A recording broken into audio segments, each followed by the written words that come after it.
So everyone topic है reading दा ते रीडिंग दा सब तो इंटरेस्टिंग टॉपिक है, इंटरेस्टिंग भी है, टफेस्ट भी है।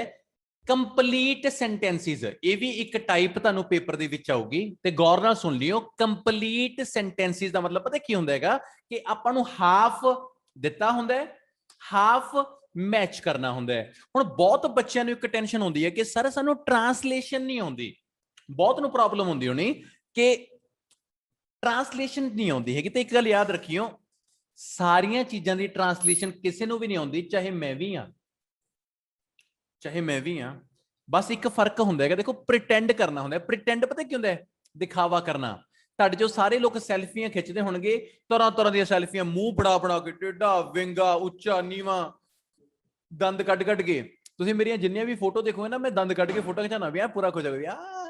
पर असल दे विच चाहे मैं खुश हैगा चाहे नहीं हैगा, इट डजंट मैटर। पर मैटर की करदा? प्रिटेंड करना, दिखावा। तो सेम चीज की है, इंग्लिश भी वही चीज है। तुसी प्रिटेंड करना शुरू करो। प्रिटेंड का मतलब पता की है? छोटियां छोटियां चीजों इंग्लिश बोलना शुरू करो। एक दिन एवें दा आऊगा कि वो प्रिटेंड ना ओरिजिनल बन जाऊगा। तुसी ये नहीं कहना भी मैं पग बन्नी, तुसी ये कहना मैं टर्बन टाई कीती, तुसी बुरश नहीं किया, तुसी ब्रश किया, नहा के नहीं आए, तुसी बाथ लिया। ठीक है ना? बड़िया वधिया वधिया चीज़ां मैं समझाउणा तुहानूं ते मैं उम्मीद करूंगा कि तुहानूं बड़ा वधिया कंसैप्ट है जिहड़ा वो क्लीयर होवे। ते अज रीडिंग दा जिहड़ा कंसैप्ट हैगा हाफ हाफ सेंटेंसिस है। मैं ते नव तुहानूं जी जान ला के पढ़ावांगे ते उम्मीद करांगे कि तुसीं बड़े वधिया तरीके दे नाल बड़ा घट नहीं सीखोगे। तां शुरू करदे हां क्लास। ते क्लास दा टॉपिक की है, देखो की है, मैं तुहानूं समझाउणा। टॉपिक कहना चाहुंदा है पुत्त, complete each sentences with appropriate A, B, C और D। Write the correct answers to answer sheet. मतलब की है, देखो अपने को चार दिते हुए ने। The definition of Ingenuity, the requirement for Ingenuity, the creation of social wealth, the stability of society. अपने को चार क्वेश्चन ने। किसी को भी ना इंजेनिटी का मीनिंग नहीं पता है ना, पर ਅਸੀਂ ਤੁਹਾਨੂੰ ਦੱਸਾਂਗੇ ਵੀ ਨਹੀਂ ਹੱਲੇ, ਕਿਉਂਕਿ ਫਿਰ ਤਾਂ ਤੁਹਾਨੂੰ ਪਤਾ ਕੀ ਲੱਗ ਜੂਗਾ ਵੀ ਮੀਨਿੰਗ ਦੱਸਤਾ ਅਸੀਂ ਤਾਂ ਕਰਕੇ ਆਨਸਰਸ ਕਰ ਲੇ। ਇੰਜੈਨਿਟੀ ਤੁਸੀਂ ਸਮਝੋ ਤੁਹਾਡੇ ਲਈ ਕੁਝ ਨਹੀਂ ਹੈਗੀ, ਫਿਰ ਵੀ ਆਪਾਂ ਆਨਸਰ ਕੱਢਾਂਗੇ, ਲਾਸਟ ਵਿੱਚ ਦੱਸਾਂਗੇ ਕਿ ਇੰਜੈਨਿਟੀ ਦਾ ਮੀਨਿੰਗ ਕੀ ਸੀ। ਅਸੀਂ ਤੁਹਾਨੂੰ ਇਹ ਸਮਝਾਉਣਾ ਚਾਹੁੰਦੇ ਕਿ ਜਿਹੜੇ ਟੌਪਿਕਸ ਆਉਂਦੇ ਨੇ ਉਹ ਤਾਂ ਵੈਰੀ ਗੁੱਡ, ਉਹ ਤਾਂ ਸਾਰਿਆਂ ਨੂੰ ਪਤਾ ਹੈ। ਮਜ਼ਾ ਤਾਂ ਇਹ ਹੈ ਕਿ ਜਦੋਂ ਤੁਸੀਂ ਪੇਪਰ ਦੇ ਵਿੱਚ ਬੈਠੋ ਤੇ ਜਦੋਂ ਤੁਸੀਂ ਟੌਪਿਕ ਨੂੰ ਪੜੋ ਤੇ ਤੁਸੀਂ ਬਸ ਸਿਰ ਨੂੰ ਖੁਰਕ ਕੇ ਬਸ ਇਹੀ ਸੋਚੀ ਚੱਲੋ ਵੀ ਆ ਕੀ ਹੋ ਗਿਆ। ਹਾਂ, ਜਦੋਂ ਆਪਾਂ ਰੀਡਿੰਗ ਸਟਾਰਟ ਕਰਦੇ ਹਾਂ ਉਹਦੇ ਵਿੱਚ 3 ਪੈਸੇजेस ਹੁੰਦੇ ਆ ਤੇ ਉਹਦੇ ਚੋਂ ਇੱਕ ਪੈਸੇਜ ਨਾਲ ਹੀ ਅਸੀਂ ਹਮੇਸ਼ਾ ਫੈਮਿਲੀਅਰ ਹੁੰਦੇ ਆ। ਹਾਂ, ਇਹ ਦੋ ਬਾਰੇ ਨਹੀਂ ਪਤਾ ਹੁੰਦਾ। ਇਹ ਵੀ ਕਲੀਅਰ ਹੈ, ਅਸੀਂ ਇੱਕ ਪੈਸੇਜ ਨਾਲ ਫੈਮਿਲੀਅਰ ਪਤਾ ਕਿਉਂ ਹੁੰਦੇ ਆ? ਜਾਂ ਤਾਂ ਅਸੀਂ ਆਰਟਸ ਪੜ੍ਹੇ ਹੁੰਦੇ ਆ, ਜਾਂ ਕਮਰਸ, ਜਾਂ ਨਾਨ ਮੈਡੀਕਲ, ਜਾਂ ਮੈਡੀਕਲ। ਕਿਉਂਕਿ ਹਰੇਕ ਟਰਮ ਦੇ ਵਿੱਚੋਂ ਇੱਕ ਟੌਪਿਕ ਆਉਂਦਾ ਹੁੰਦਾ ਹੈਗਾ ਤੇ ਕਈ ਵਾਰ ਦੋ ਟੌਪਿਕਸ ਐਵੇਂ ਦੇ ਹੁੰਦੇ ਨੇ ਜਿਹੜੇ ਕਦੇ ਪੜ੍ਹੇ ਨਹੀਂ ਹੁੰਦੇ। ਤਾਂ ਅੱਜ ਇਨਜੈਨਿਟੀ ਵੀ ਬਹੁਤੇ ਨੇ ਨਹੀਂ ਪੜ੍ਹਿਆ ਹੋਊਗਾ, ਪਰ ਅਸੀਂ ਤੁਹਾਨੂੰ ਇਹ ਸਿਖਾਵਾਂਗੇ ਕਿ ਬਿਨਾ ਪੜ੍ਹੇ पेपर किवें क्लीयर करना है। आओ टॉपिक शुरू करते हैं। हाँ नव, नीचे अपने को चार ओही सेम दे सेम क्वेश्चन ने ओदे। ਆਪਾਂ ਕੀ ਹੈ ਹੁਣ ਨੀਚੇ ਆਨਸਰਸ ਪੜਨ ਦੀ ਸਾਨੂੰ ਬਿਲਕੁਲ ਜ਼ਰੂਰਤ ਨਹੀਂ ਆ। ਅਸੀਂ ਕੀ ਕਰਾਂਗੇ, ਜਿਵੇਂ ਕੁਐਸਚਨ ਨੰਬਰ 27 ਪੜਾਂਗੇ, ਉਹਦਾ ਕੀਵਰਡ ਚੱਕਾਂਗੇ, ਕੀਵਰਡ ਚੱਕਣ ਤੋਂ ਬਾਅਦ ਲੋਕੇਸ਼ਨ ਤੇ ਪਹੁੰਚਾਂਗੇ, ਉੱਥੇ ਪੜ ਕੇ ਆਵਾਂਗੇ, ਇੱਧਰ ਆਪਾਂ ਆਨਸਰ ਮੈਚ ਕਰਾਂਗੇ। ਤੁਸੀਂ ਇੱਕ ਸਿੰਪਲ ਜੀ ਗੱਲ ਹੈ, ਦੇਖੋ ਇਨਜੈਨਿਟੀ ਕੋਈ ਕੀਵਰਡ ਨਹੀਂ ਹੈਗਾ, ਕਿਉਂਕਿ ਇਨਜੈਨਿਟੀ ਤਾਂ ਉਰੇ ਵੀ ਹੈ, that is not a keyword। ਹੁਣ ਕੀਵਰਡ ਦਾ ਵੀ ਨਹੀਂ ਹੋ ਸਕਦਾ, ਆਫ ਵੀ ਨਹੀਂ ਹੋ ਸਕਦਾ, ਇੱਕ ਵਰਡ ਹੈ, that is called a definition। ਹੁਣ ਜਿੱਥੇ ਇਨਜੈਨਿਟੀ ਦੀ ਡੈਫੀਨੇਸ਼ਨ ਹੋਏਗੀ, ਆਪਾਂ ਉਸ ਜਗ੍ਹਾ ਨੂੰ 2-3 ਲਾਈਨਾਂ ਉਹਦੀਆਂ ਪੜਾਂਗੇ, ਆਪਾਂ ਵਾਪਸ ਆਵਾਂਗੇ ਤੇ ਪ੍ਰੋਪਰ ਮੈਚ ਕਰਾਂਗੇ। ਤੁਸੀਂ ਵੀ ਕਰੋਗੇ, ਮੈਂ ਵੀ ਕਰੂੰਗਾ, ਤੇ ਤੁਹਾਨੂੰ ਫੀਲ ਹੋਊਗਾ ਕਿ ਇਹ ਬੰਦਾ ਕੋਈ ਨਾ ਕੋਈ ਚੀਜ਼ ਦਾ ਪੇਪਰ ਸਾਡਾ ਕਲੀਅਰ ਕਰਵਾ ਕੇ ਹਟੂਗਾ। ਆਓ ਅਸੀਂ ਸ਼ੁਰੂ ਕਰਦੇ ਹਾਂ। ਸਭ ਤੋਂ ਪਹਿਲਾਂ ਆਪਣੀ ਟ੍ਰਿਕ ਨੂੰ ਅਸੀਂ ਅਪਲਾਈ ਕਰਦੇ ਹਾਂ ਪੁੱਤ, ਡੈਫੀਨੇਸ਼ਨ ਆਫ ਇਨਜੈਨਿਟੀ। ਆਪਾਂ ਦੇਖਣਾ ਡੈਫੀਨੇਸ਼ਨ ਦੀ ਗੱਲ ਕਿੱਥੇ ਹੋ ਰਹੀ ਆ। ਤਾਂ ਤੁਸੀਂ ਫਰਸਟ ਲਾਈਨ 'ਚ ਦੇਖੋਗੇ ਤਾਂ ਲਿਖਾ ਹੈ ingenuity as I define it here. ਹਾਂ, ਤੁਸੀਂ ਉਧਰ ਡੈਫੀਨੇਸ਼ਨ ਤੇ ਉਰੇ ਡਿਫਾਈਨ ਕਰਨਾ, ਬੋਥ ਆਰ ਸੇਮ। ਤਾਂ ਕਹਿੰਦਾ ਕੀ ਹੈ, ਇੰਜੈਨਿਟੀ as I define it here consists not only of ideas of for new technologies like computers or drought resistant crops। ਕਹਿੰਦੇ ਇੰਜੈਨਿਟੀ ਜਿਹੜੀ ਹੈਗੀ ਆ ਉਹ ਸਿਰਫ ਉਹ ਆਈਡੀਆ ਨਹੀਂ ਹੈ ਕਿ ਨਵੀਂ ਟੈਕਨੋਲੋਜੀਜ਼ ਨੂੰ ਲੈ ਕੇ ਆਉਣਾ, ਜਿਵੇਂ ਕਿ ਨਵੇਂ ਕੰਪਿਊਟਰਸ ਜਾਂ ਫਿਰ ਡਰਾਟ ਰੈਜ਼ਿਸਟੈਂਟ ਕ੍ਰੌਪਸ ਮੀਨਸ ਜਿਹੜੀਆਂ ਫਸਲਾਂ ਸੋਕੇ 'ਚ ਵੀ ਹੋ ਜਾਣ। ਮਤਲਬ ਇੰਜੈਨਿਟੀ ਸਿਰਫ ਉਹ ਨਹੀਂ ਹੈਗੀ। ਸੋਕਾ ਹੁੰਦਾ ਜਦੋਂ ਨਾ ਮੈਨੂੰ ਲੱਗਦਾ ਆਹ ਪਾਣੀ ਮੀਂਹ ਨਹੀਂ ਪੈਂਦਾ ਉਹਨੂੰ ਸੋਕਾ ਕਹਿੰਦੇ ਨੇ, ਠੀਕ ਹੈ, ਸੋਕਾ ਹੋਣਾ।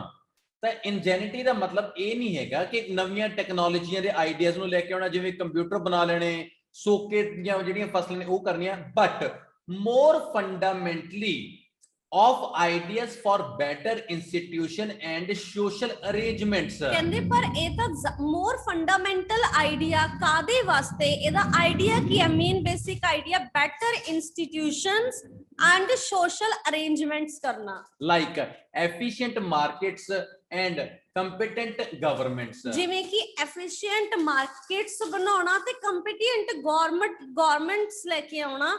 ਇਹ ਕੀ ਆ, ਸੋਸ਼ਲ ਇੰਸਟੀਟਿਊਸ਼ਨ ਤੇ ਸੋਸ਼ਲ ਅਰੇਂਜਮੈਂਟਸ ਕਰਨਾ, ਇਹ ਸਾਰੀਆਂ ਇੰਜੈਨਿਟੀ ਦਾ ਹਿੱਸਾ ਨੇ। ਤੁਸੀਂ ਇੱਕ ਚੀਜ਼ ਦੇਖੋ, ਆਪਾਂ ਉਧਰ ਕੱਲਾ ਡੈਫੀਨੇਸ਼ਨ ਵਰਡ ਦੇਖਿਆ, ਡਿਫਾਈਨ ਕਰਨ ਦੇ ਲਈ ਆਪਾਂ ਉਧਰ ਚੱਲ ਗਏ। ਜਦੋਂ ਆਪਾਂ ਡਿਫਾਈਨ ਕਰਕੇ ਦੇਖਿਆ ਤਾਂ ਆਪਾਂ ਨੂੰ ਇਹ ਪਤਾ ਲੱਗਿਆ ਵੀ ਕੱਲੇ ਕੰਪਿਊਟਰ ਜਾਂ ਕੋਈ ਐਵੇਂ ਦੀਆਂ ਫਸਲਾਂ ਨੂੰ ਉਗਾਉਣਾ ਉਹ ਏਡੀ ਗੱਲਬਾਤ ਨਹੀਂ ਇੰਜੈਨਿਟੀ ਦੀ। ਇਹ ਕੀ ਕਰਨਾ ਚਾਹੁੰਦੇ ਨੇ ਇੰਜੈਨਿਟੀ ਵਾਲੇ, ਉਹ ਦੇਖੋ ਇੱਥੇ ਤੇ ਉਹ ਬੈਟਰ ਇੰਸਟੀਟਿਊਸ਼ਨ ਬਣਾਉਣਾ ਚਾਹੁੰਦੇ ਨੇ, ਵਧੀਆ ਅਰੇਂਜਮੈਂਟਸ ਕਰਨਾ ਚਾਹੁੰਦੇ ਨੇ। ਹੁਣ ਜਦੋਂ ਆਪਾਂ ਇੱਥੇ ਆਵਾਂਗੇ ਆਪਣੇ ਕੋਲੇ 4 ਆਪਸ਼ਨ ਨੇ। ਐਲੀਮੀਨੇਸ਼ਨ ਕਰਾਂਗੇ ਆਪਾਂ, ਐਲੀਮੀਨੇਸ਼ਨ ਕਰਨ ਦਾ ਮਤਲਬ ਆਪਾਂ ਨੂੰ ਪਤਾ ਲੱਗ ਜੇ ਵੀ ਕਿਹੜੇ ਚਾਰਾਂ ਚੋਂ ਕਿਹਦੀ ਗੱਲ ਕਰੀ ਹੈ। ਐਗਜ਼ਾਮਪਲ ਦੇਖਦੇ ਆਪਾਂ, ਪਰ ਮੈਂ ਤੁਹਾਨੂੰ ਚਾਰੇ ਬੋਲਦਾ ਨਾ। ਜੇ ਤਾਂ ਤੁਹਾਨੂੰ ਲੱਗਦਾ ਵੀ ਡਿਪੈਂਡਸ ਔਨ ਮੈਨੀ ਫੈਕਟਰ ਇਨਕਲੂਡਿੰਗ ਕਲਾਈਮੇਟ, ਤਾਂ ਇਹ ਆਨਸਰ ਹੋ ਸਕਦਾ ਹੈ। Depends on the management and solution of disputes, ਤਾਂ ਬੀ ਹੋ ਸਕਦਾ ਹੈ।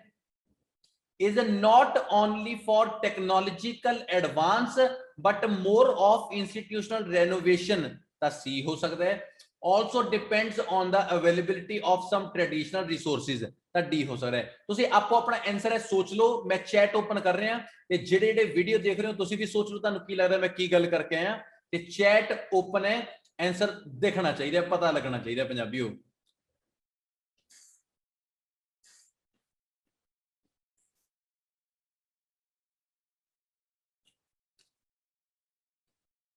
ਲੱਗਿਆ ਪਤਾ ਮੜਾ ਜਾ? ਵੈਰੀ ਗੁੱਡ ਕਿਰਨ, ਬਹੁਤ ਅੱਛੇ ਪੁੱਤ।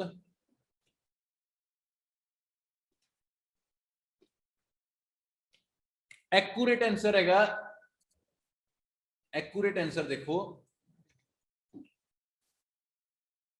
27 ਦਾ ਆਨਸਰ ਆ ਗਿਆ ਸੀ। ਮਨਦੀਪ ਭਾਈ ਠੀਕ ਆ, ਓਕੇ ਹੈ, ਸੈਟੀਸਫੈਕਸ਼ਨ। क्वेश्चन नंबर 2 देखते हैं ਆਪਾਂ।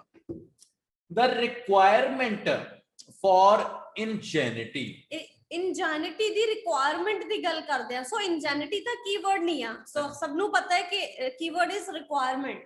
ਹੁਣ ਜਿੱਥੇ ਰਿਕੁਆਇਰਮੈਂਟ ਦੀ ਟਾਕ ਹੋਏਗੀ, ਰਿਕੁਆਇਰਮੈਂਟ ਦੀ ਟਾਕ ਹੋਏਗੀ, ਆਪਣਾ ਉੱਥੇ ਪਹੁੰਚਦੇ ਆਂਗੇ। ਚਲੋ ਆ ਜਾਓ।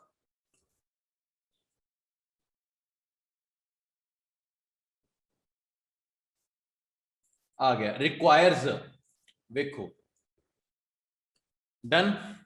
ਲੋਕੇਸ਼ਨ ਤੇ ਤਾਂ ਆ ਗਏ ਆਪਾਂ। ਚਲੋ ਆਪਾਂ ਪੜ੍ਹਦੇ ਹਾਂ। ਕਹਿੰਦਾ how much and what kinds of ingenuity a society requires. ਕਹਿੰਦੇ ਕਿੰਨੀ ਤੇ ਕਿਸ ਤਰ੍ਹਾਂ ਦੀ ਇੰਜੈਨਿਟੀ ਦੀ ਸੋਸਾਇਟੀ ਨੂੰ ਜ਼ਰੂਰਤ ਆ। Depends on a range of factors, ਇਹ ਗੱਲ ਆ ਰੇਂਜ ਆਫ ਫੈਕਟਰਸ ਤੇ ਡਿਪੈਂਡ ਕਰਦੀ ਆ। ਇਨਕਲੂਡਿੰਗ ਦਾ ਸੋਸਾਇਟੀਜ਼ ਗੋਲਸ, ਜਿਵੇਂ ਕਿ ਸੋਸਾਇਟੀ ਦੇ goals and the circumstances within which it must achieve those goals। ਹਨਾ, ਕਹਿੰਦੇ ਗੋਲਸ ਹੋਣੇ ਚਾਹੀਦੇ ਆ ਜਾਂ ਫਿਰ ਸਰਕਮਸਟੈਂਸਿਸ ਹੋਣੇ ਚਾਹੀਦੇ ਆ ਵੀ ਕਿੱਦਾਂ ਦੇ ਗੋਲਸ। ਹਾਲੇ ਉਹਨਾਂ ਨੇ ਆਪਾਂ ਨੂੰ ਫੈਕਟਰ ਦੱਸਿਆ ਨਹੀਂ, ਉਹਨਾਂ ਨੇ ਦੱਸਿਆ ਗੋਲਸ ਦੀ ਗੱਲ ਕੀਤੀ। ਹੁਣ ਦੇਖਦੇ ਕਿਹੜੇ goals. whether it has a young population or an aging one। ਹਾਂਜੀ, ਉਹਦੇ ਵਿੱਚ ਕੀ ਆਉਂਦਾ, ਕਹਿੰਦੇ ਇੰਜੈਨਿਟੀ ਚ ਆਉਂਦਾ ਵੀ ਯੰਗ ਪੋਪੂਲੇਸ਼ਨ ਹੋਣੀ ਚਾਹੀਦੀ ਹੈ ਜਾਂ ਉਮਰ ਵਾਲੀ ਵੱਡੀ ਏਜਿੰਗ ਵਾਲੀ ਹੋਣੀ ਚਾਹੀਦੀ ਹੈ। an abundance of natural resources or the scarcity of them। ਕੀ ਹੋਣਾ ਚਾਹੀਦਾ, ਨੈਚੁਰਲ ਰਿਸੋਰਸਿਸ ਅਬੰਡੈਂਸ ਦੇ ਵਿੱਚ, ਮਤਲਬ ਬਹੁਤ ਜ਼ਿਆਦਾ ਮਾਤਰਾ ਚ ਹੋਣੇ ਚਾਹੀਦੇ ਆ ਜਾਂ ਉਹਨਾਂ ਦੀ ਕਮੀ ਹੋਣੀ ਚਾਹੀਦੀ ਆ।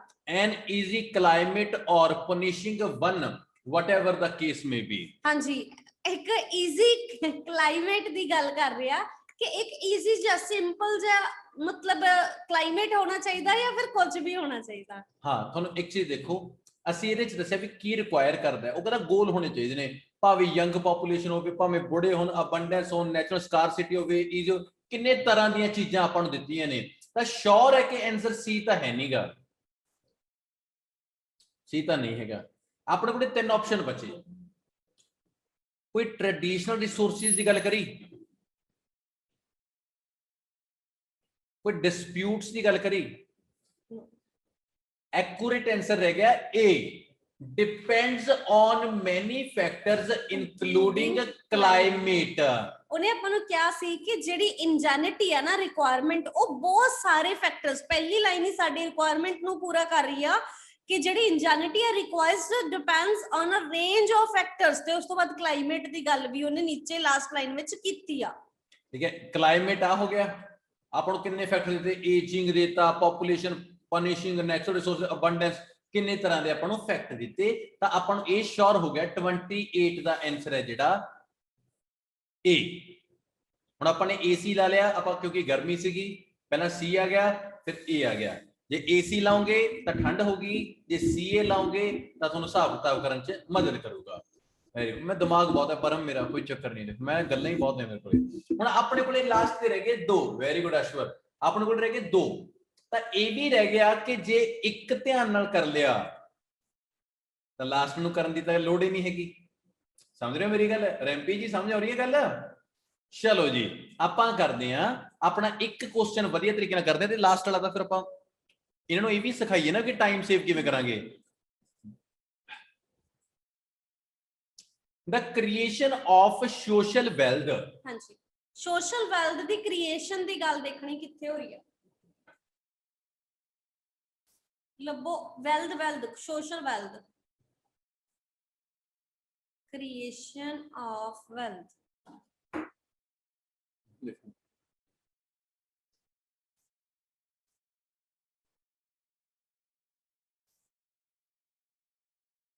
Rewards,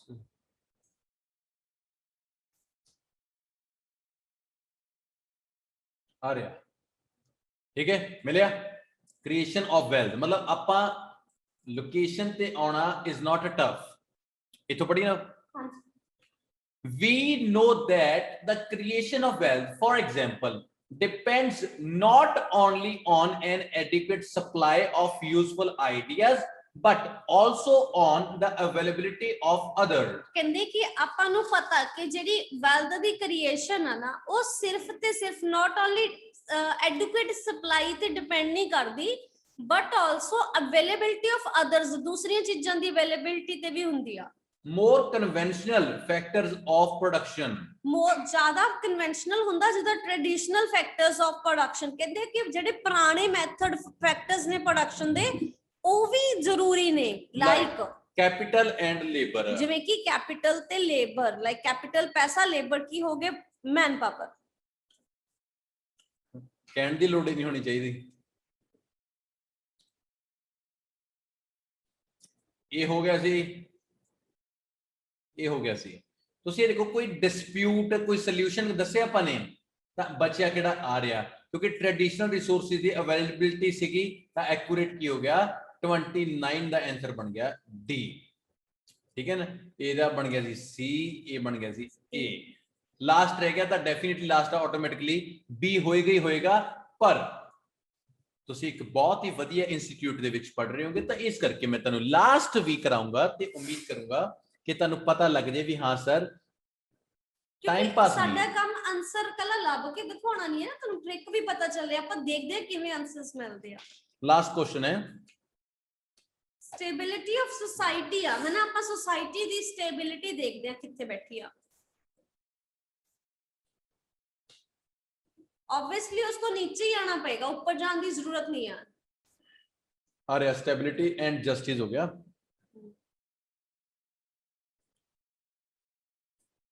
स्टेबिलिटी इथे चेक है। Similarly prosperity, stability and justice usually depend on the resolution. हां जी, जिदा कहंदे कि जेड़ियां स्टेबिलिटी ते जस्टिस है ना, ਉਹ ਯੂਜੂਅਲੀ ਡਿਪੈਂਡ ਕਰਦੀ ਹੈ ਰੀਸੋਲੂਸ਼ਨਸ ਤੇ, ਹੈ ਨਾ, ਕਿ ਜਿੱਦਾਂ ਦੁਬਾਰਾ ਸੋਲੂਸ਼ਨਸ ਆਉਣਾ, ਔਰ ਐਟ ਲੀਸਟ ਦਾ ਕੰਟੇਨਮੈਂਟ ਤੇ ਕੰਟੇਨਮੈਂਟ ਤੇ ਡਿਪੈਂਡ ਹੁੰਦੀ ਆ of major political struggles over wealth and power. ਕਿਹੜੀ ਚੀਜ਼ ਦੀ ਕੰਟੇਨਮੈਂਟ ਤੇ ਮੇਜਰ ਜਿਹੜੇ ਪੋਲੀਟੀਕਲ ਸਟਰਗਲਸ ਨੇ ਕਾਦੇ, ਵੈਲਥ ਦੇ, ਪਾਵਰ ਦੇ। ਹੁਣ ਆਪਾਂ ਨੂੰ ਇਹ ਪਤਾ ਲੱਗ ਗਿਆ ਵੀ ਜਸਟਿਸ, ਰੀਸੋਲੂਸ਼ਨ, ਵੈਲਥ, ਪਾਵਰ, ਸਟਰਗਲ, ਮਤਲਬ ਸਾਰੀਆਂ ਗੱਲਾਂ ਕਿਹਦੀਆਂ ਲੜਾਈ ਝਗੜੇ ਵਾਲੀਆਂ ਪੈਦਾ ਹੋ ਗਈਆਂ ਨਾ, ਜਸਟਿਸ ਦੀ ਗੱਲ ਹੋ ਰਹੀ ਹੈ। ਦੈਟਸ ਵਾਈ ਸਾਡਾ ਕੀ ਹੋ ਗਿਆ, depends on the management and solutions of disputes. ਤਾਂ ਡਿਸਪਿਊਟ ਦਾ ਜਿੱਥੇ ਜਸਟਿਸ, ਇਨਸਾਫ ਹੋਣਾ।